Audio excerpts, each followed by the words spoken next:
Thank you.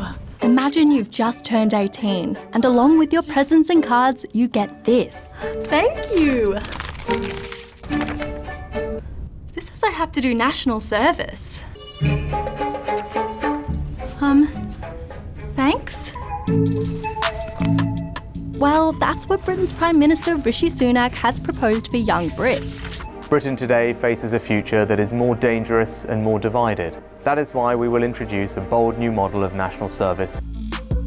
The Prime Minister said if he's elected in July, all British teens will spend a year serving their country, either by spending 1 weekend a month volunteering in the community, helping the National Health Service, police and fire services, or other services and charities, or by spending a year full-time in the armed forces. Some of it is about utility to the armed forces, that's part of it, but the bulk of this is about helping build a cohesive society where people mix outside their bubble.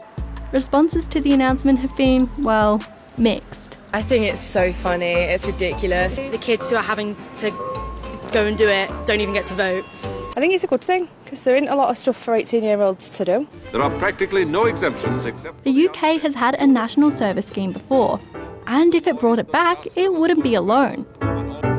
In fact, 66 countries have some form of a national service, like Sweden, Denmark, Israel, Singapore, Brazil, Cyprus, and South Korea. Yes, even some of your favourite K-pop stars have done their national service. Australia's had national service schemes too, starting way back in the early 1900s when boys were trained at school as cadets and had to register for their local military when they turned 18. In the 50s, all 18-year-old men had to spend around 6 months training with the military, followed by another 5 years in the reserves. Most of that time was spent here in Australia, where some were involved in atomic tests. That scheme ended in 1959. But the government decided to bring it back in the 60s. Australia was involved in conflicts in Vietnam and Borneo and needed soldiers. So all men over the age of 21 were put into a so-called birthday ballot. If your birth date was drawn and you were able to fight, you were forced to join the military. But it was really controversial. I think it's about time they started thinking about changing the national service laws. I've missed out on a lot I would have liked to do, as far as being a civilian goes. Australia ended conscription in 1972 and never brought back national service. This is it, it's all over. This is the end of national service. Although debate about it never went away. The RSL wants a national service training scheme introduced as a way of reducing unemployment. We would always be willing to consider the introduction of national service.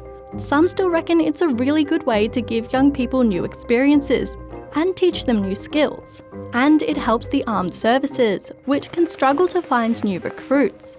And while there are no plans to bring it back in Australia, some say it's not such a terrible idea. I don't want to scare you, I just want you to have some skill sets. So what do you think? I think having a national service might not be the best idea because it will put a lot of pressure on young adults. I think national service would be good if people had like a choice to do it. If we reintroduced national service to Australia, I would be very scared when it was my turn. If Australia brought back national service, I would not be very happy about it because I'd have plans for 18.